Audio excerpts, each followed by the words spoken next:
Hello and welcome to the instant match reaction after Liverpool finished in the top four and won a game against Crystal Palace. Top three, mate. Top three, yeah, that's fair enough. I'm joined by Ross Chanley. I am Tom Dutton. We are here to discuss this. I just want to kick it off, Ross. Let's have a look at the Premier League table as it stands. So, Man City obviously win with 86 points, then United with 74, then Liverpool with 69, Chelsea with 67, and Leicester out of the top four with 66. But the interesting thing is that at the start of April, the 3rd of April to the 5th of April, match week 30, Liverpool was 7th with 49 points. And something that side raised to me as well, Everton were 2 points behind us at that point. Now they are 10 points with a game in hand. And now, if we look back at this table, they are 9 or 10 points away. Look at that for a form table there. Win, win, win, win, win. What an end to the season. And two of those that are draws should also be wins. Yeah. Because we should have beaten Newcastle. Yeah. And we should have beaten Leeds. Was the other one? I think so. Yeah. Oh, yeah, because Leeds was the Super League stuff, wasn't it? So we could even further. We'd have finished second. Yeah. We could have finished second. Oh, we should have, could have. We didn't. But I said it at the end of my player ratings. Then we've all said what we've been through the season. We've all had moments where we've gone, just pack it in. Yeah. I can't be arsed. Now's a massive sigh of relief. But now we can look back and appreciate all those things of what we've been through. The moments of frustration or agony, anger, just the whole every weekend of going into a game and going, someone else is injured here, mate. Yeah. In fact, James Pearce tweeted before, Klopp said Reece Williams hasn't trained for 3 days because he's been fucking injured. Another centre-back injured, played the game, played well, should have had a goal, played well. Then in the game picked up a head injury, had to go off for 2 minutes, ran down the tunnel, got his face stitched back up together, then came back on the fucking pitch to the other centre-half who got hit in the face by our midfielder with his face cut open. And even in that game, it was just get through this. Yeah. Just get through this. Just get to the end. Just get 3 points. And we can all go, finishing third, trending. It's great. And we're in a dead good mood to play ratings. Everyone got dead eye ratings because we played phenomenally. Because we can. We started phenomenally as well. We started so fast. Sadio Mane wanted it. Mo Salah wanted it. We were playing with a tenacity that we needed to start with. If we wanted to win that game, we had to start well, and we did. Look, there were a couple shaky moments. Obviously, Townsend's chance. And I think Zaha had a shot at Alisson when he should have squared it into the middle, and then it could have been different. But we went out there and played to the best of our ability from the very start of the game. And that's what I love to see. Jurgen Klopp's obviously gone, this is it. This is what we play for, boys. You've got yourself back into this position. And they went out and bossed Crystal Palace. It was amazing. That chance that Townsend had comes through a mistake. It's not we weren't playing well. Yeah. Trent outside of the boot tries to pass to Phillips. Either he's too slow to react, or it was a bit of a sloppy ball, in fairness. It was a bit of both. We were creating our own problems, was my guess at that point. But besides that, we've spoken about it loads, about like Nat Phillips and Reece Williams for me deserve a lot of credit, because they've just been thrust into a position that they don't want to be in. No one thought Reece Williams and Nat Phillips were going to be a centre-back partnership that would finish third in the Premier League. Yeah. Having played, well, I don't even play together that much, because Fabinho's been there. Yeah. I've had an explanation of Klopp of why Fabinho was put there in the first place. I understand that, and it's a gamble from Klopp, because everyone's going, put Fabinho back in the middle of the park, and he went, I can't just throw a kid and an experienced defender and expect it to fucking work. It takes time to grow them in positions. Yeah. And today, funnily enough, like, I've wanted the season to end, but I really don't now, because I'm seeing the repercussions of bedding someone in, letting them grow, letting them develop, letting them have an understanding, then putting the other pieces of the jigsaw back together. Fabinho can go in the middle of the park, Thiago can do his bits, the defenders are getting better. Williams should have had a goal. Phillips is scoring goals. Yeah. And he realises what's expected of him. He's getting an understanding of his teammates. He's getting an understanding of the system. But the knock-on effect for the rest of the team of Robertson's going, well, I can go forward now, because everything just clicks into place. We've not had that for 6 months. Well, that was the best thing to see. You know, when we were playing it out the back, and we were playing it composed. Yeah. We didn't rush it, and we played it through little triangles using the centre-backs. And that's the first time I've seen us trust Williams and Phillips in that way and going, look, we want them to come onto us. We want the pressure, soak it up, and then we can get through that press. And once we get through that press, that means that our front three from four, when we got Wijnaldum kind of assisting that attack, can go forward and make it a 4-on-4 or whatever. And it worked so impeccably well because we trusted each other implicitly, and we knew that each person was going to work for each other. And it might have been a risk, it might not have paid off, but it did because we had the quality. We know we've got the quality. We just needed to trust it. It was great. But these things take time. Yeah. I'm being a hypocrite because I've had this of going, I didn't want that centre back partnership. I'd rather have Fabinho in there. But you have to grow these things. You can't just go throw shit at a wall and expect it to stick. Yeah. And we're at such a weird position. The fact that we had that many injuries, we tried to solve the issue with Fabinho, Jordan Henderson, and then they get injured as well, and you just end up with these lads. Good on them. You know, they might not be in and around the first team next season, but I don't expect them to be. Yeah. But again, we've either developed them so they can come in if we do need them next season out of the cold. Sorry, they won't come in out of the cold. They know the standard, they know the teammates, they know what's expected of them. Yeah. They might not do it to the standard of a Van Dijk and a Gomez or a Matip, but they were never going to. That was never anyone's expectations. Yeah. And it got to the point where, like I said before, get the season done. But the fact that, you know, those lads and everyone else that's been involved the past 6 months, they've got us into Champions League football, Tom. Well, I fully agree. I mean, there's a few comments here. K2EDG just in the comments says, will there be fan cams from the game? Yes, there will be. Ben is down at Hotel Anfield. He's getting goal reactions. Obviously, we'll be interspersing that with our commentary. They've done a match reaction from down there too. Paul's gone and met them, so maybe he's doing something with them as well. But keep your eyes peeled on the website, on the YouTube channel. Sorry, there will be stuff there. And we have a super chat from the Sinner Singe saying, thanks RMTV for the season and Tom and Ross too. Have some beers. Sad about Genie, but Champions League is secure. Alisson's goal now officially one of the greatest ever. You'll never walk alone. Something I wanted to pick up from that is that the Alisson goal now can be remembered and revered. You know what I mean? It's not something that's just happened. That goal was vital in getting us Champions League. And that was the point that we made. Well, I know I certainly made it when it went in. It got compared to Lovren's goal, because obviously Lovren scores against Dortmund. We don't win that, but people still remember that fondly. Short term, you're annoyed if we don't get Champions League football and it doesn't matter. I think it would have always been remembered because it's a fucking goalkeeper scoring. 100%, in your time to win a game. It's never happened before.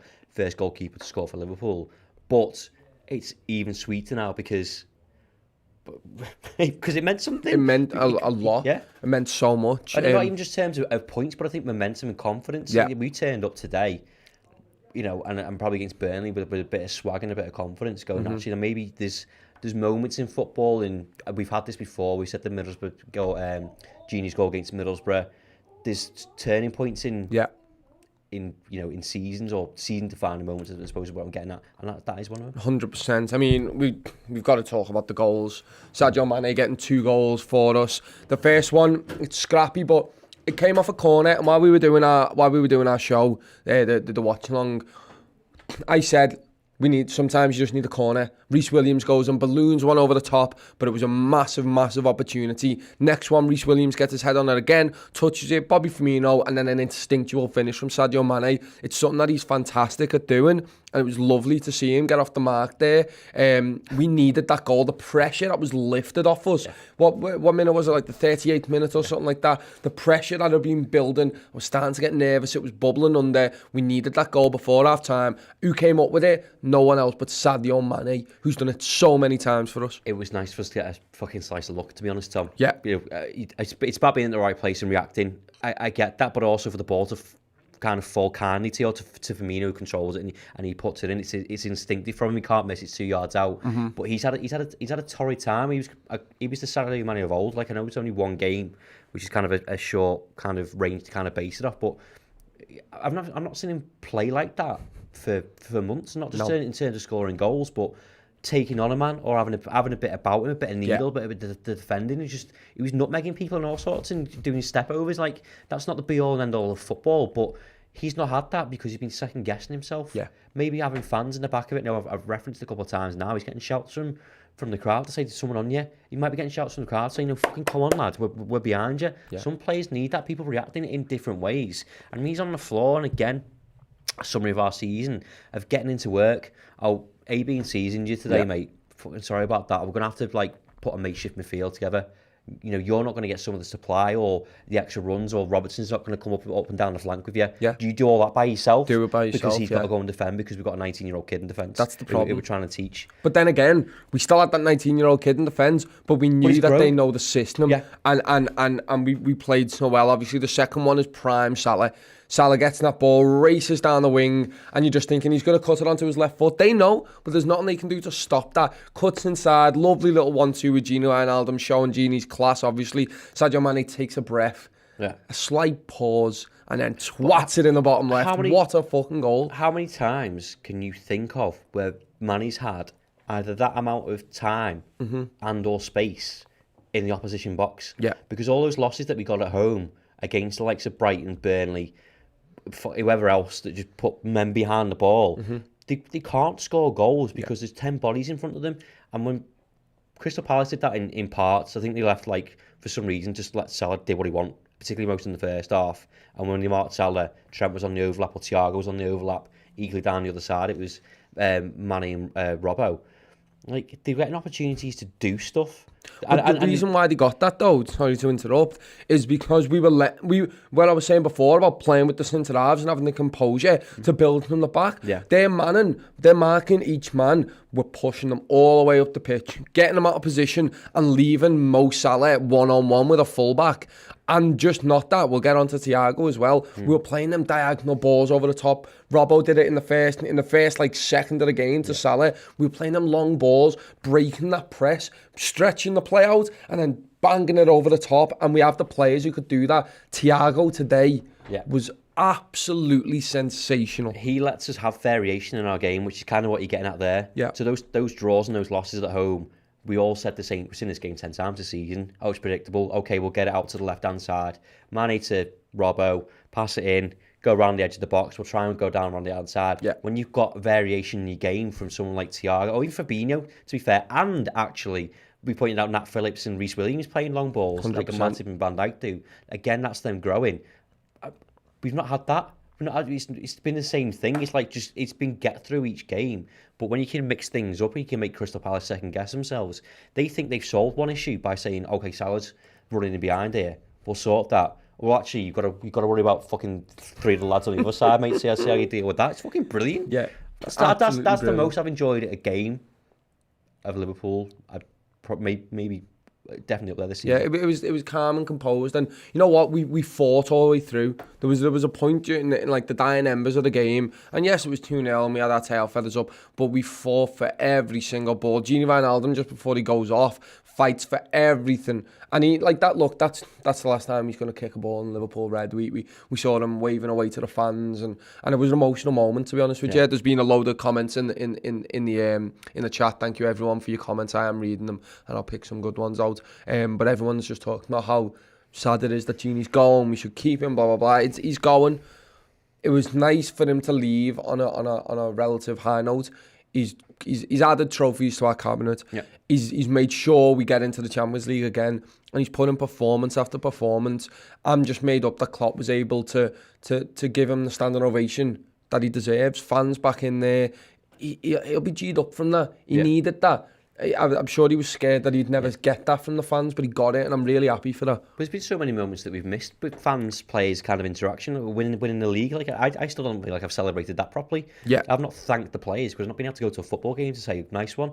I'm a bit gutted. I want to say like he won't care, but like my appreciation for Gini. Yeah, do you know what I mean? I want to be able to go and do that. So it's nice. 10,000 people. He'll take that over nothing because I think it's been quite a not a sour affair. He kind of just got off. But he knows he's loved by fans and people on Twitter and social media that don't like him for whatever reason. And I think you can argue some of his performances of late aren't what we've expected of a Gini Wijnaldum. But he's been completely run into the ground. Yeah. A common factor in our midfield or in our team has been him. Yeah. He's fucking goosed. Yeah, of course he is. And there's been a few that are putting a shift like that all Him season. And Robbo, yeah, I mean, this is more of this game, like, wrapping up. It's not, we will be doing a season review, don't worry, looking back at all these moments and all these players, so this isn't the show for that, but we definitely will be talking about all that.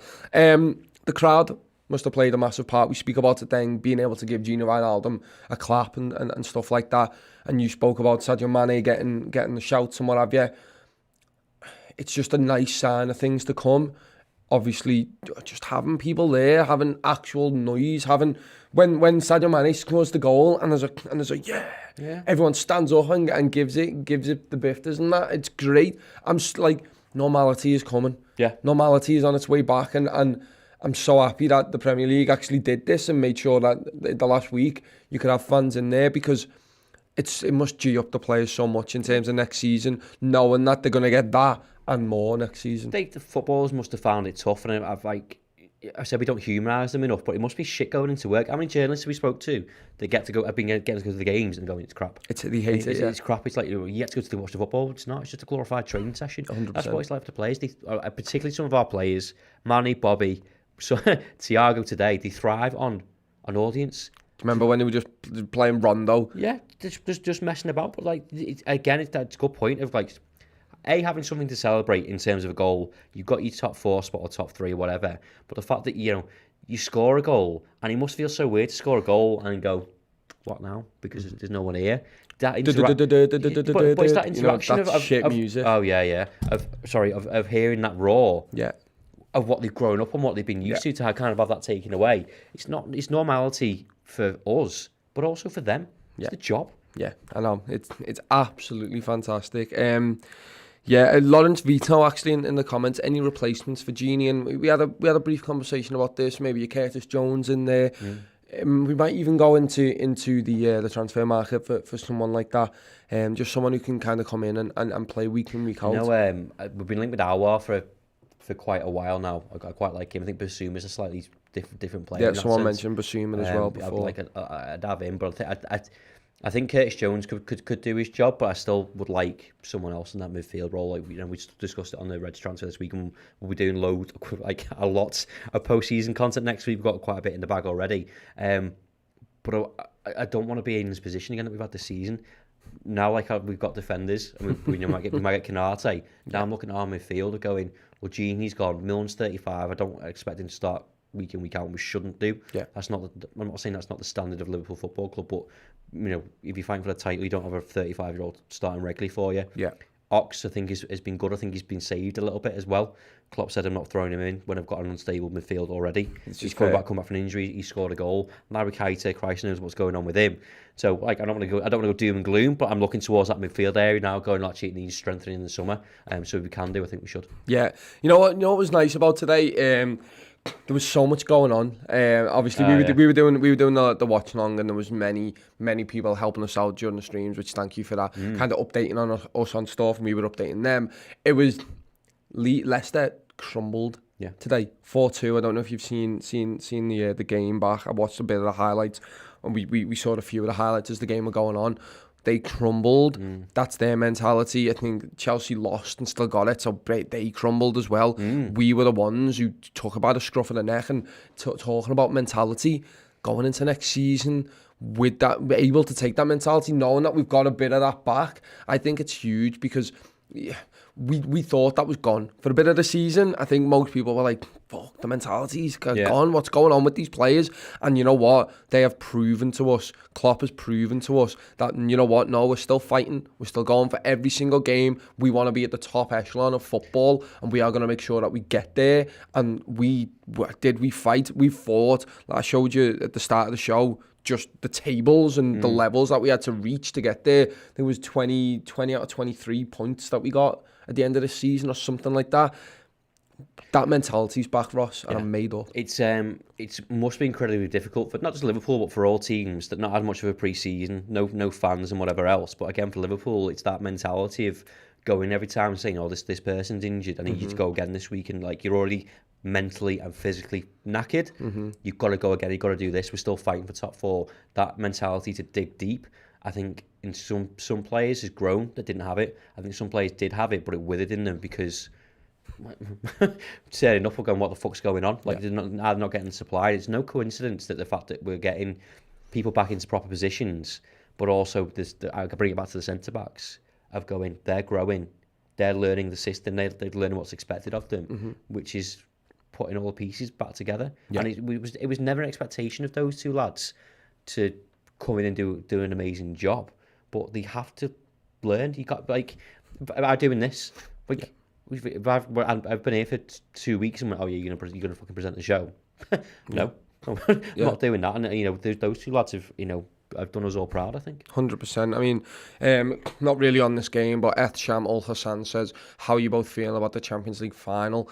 Honestly, I watched that and not really be bothered anymore. I think I would have been more invested in it had Liverpool not got top 4. Does that make sense? Because I think I'd be embittered a bit, you know what I mean? That we didn't make it, and I'd be like, I don't really care anymore, and it's a nice feeling to be able to watch a massive game of football and not really care. Yeah, rightly or wrongly, that's not our concern. I think I'm the same as you. I'm not particularly fussed.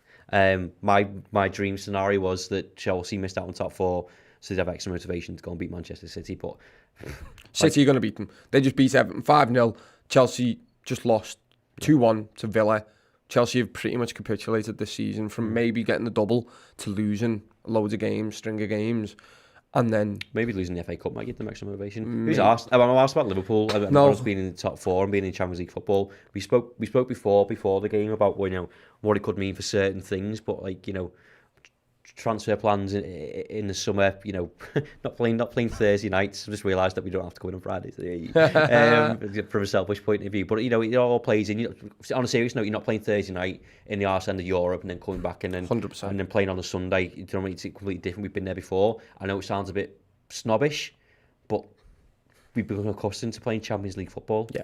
And if we can do it after everything that's been thrown at us, after everything that's been thrown at the players, on a personal level and on a work level, and go, it can't get worse than that. You can't miss all those centre halves, all those injuries and everything else, and go, fucking hell, you finished 5 points off second. Yeah. But whatever anyone throws at us next season, I'm fucking fine with it. Yeah, 100%. Just quickly, we always do this on the Instant Match Reaction. We have Redmen picks. Obviously, someone has won. Was it you? Because you did mine. I'll tell you where you are. I got you to 1,056. Fuck off. So you won nothing. But Argyle 84 was top with 16 points. Got a whole £500. Congratulations to you. Mohammed KM 1 got 150 alongside Alex TCO2 and Raptors in 4. And then there's a list of 5 people who got £10. Yeah, free money basically. £10 for a minute's work. Basically, I wish I was good at it, to be honest with you. Don't forget to actually get the where are we? The win me for the PlayStation 5. The draw ends in 8 days, 4 hours and 33 minutes, and you can get a PlayStation 5 for £5. That's good maths, Tom. What? Yeah. No, it says it. Oh, it says it on there. Impress me then. It's like to put it down. No, it's right there, so you can know as well. You can know as well. Ross, I'm made up. Yeah. Final game of the season. Sometimes you're thinking, okay, blah, blah, blah. It doesn't end with anything good. But we've had a whole season of turbulent fucking games and rocky road bits. And I'm not very good with metaphors, as you can tell. Paul's better with them. But you know what I mean? It's been a tough slog of a season. Yeah. And we've had a lovely end to it. A really lovely end to it. Thank you, everyone, for watching all these shows. It's been a mad kind of transition to doing all these live streams straight after the game and stuff. We hope you've enjoyed it. Sorry, there's literally videos of Jurgen Klopp with pyro outside Anfield. I hope he doesn't hold on to the smoke bomb like the Rangers fan. Cool. But yeah. So are we still on? Yeah. Oh. I heard Sai talk and I was like, are we off? But anyway, no, thank you everyone. Thank you everyone for watching. It's been great. The season's been mad, Ross. Yeah. We've ended it on a high note. We have Champions League football next season. Yeah. And just because the season's ended, but we haven't, have we, Tom? We have not. We've got so much stuff. We've got some loading report cards which are all in the bag. We're going to do some end of season, keeps out loan, season reviews, player ratings, a live play end of season player ratings. We've got a documentary coming out We've literally got content coming out every day for the next couple of weeks, even though the season's finished. So go and subscribe to redmentv.com right now. Get yourself excited for the documentary. It's got King Kenny, or Sir King Kenny, to say Jurgen Klopp, Steven Gerrard, and a whole host of other names that we can't discuss yet. Yeah, I can't wait for it. I still haven't seen it, but I will watch it straight after this, the trailer. And you know what I'm going to do? I'm going to watch all the highlights of all the games, then watch Match of the Day again, and I'm just going to sit down and relax and just soak in this game. But we will have the final word for every one of you who is a member on YouTube. We'll be live streaming the final word tomorrow morning. So yeah, make sure that you signed up on that, and then it will be going out later on the website where we put everything Ross spoke about then is on the website. So make sure you get over there and check it out. Congratulations to everyone who won on Redmen picks. Thank you all for watching the watch along and everything. Me and Ross really thoroughly enjoyed it actually. Paul and Chris were at Anfield. They should hopefully be doing something around that. I don't fully know, but maybe you'll see their faces on some post-match content today. If not, they will be on all the... Oh no, they won't be on the final words. They're playing football at Anfield. Lucky bastards. Okay, we'll leave it there anyway. Thank you everyone for watching. Thank you everyone for commenting. You've been really supportive all season, and especially today with me and Ross filling in. So thank you everyone. Thank you, Sai, in the gallery, making all this work. And we'll see you all tomorrow morning for the final word.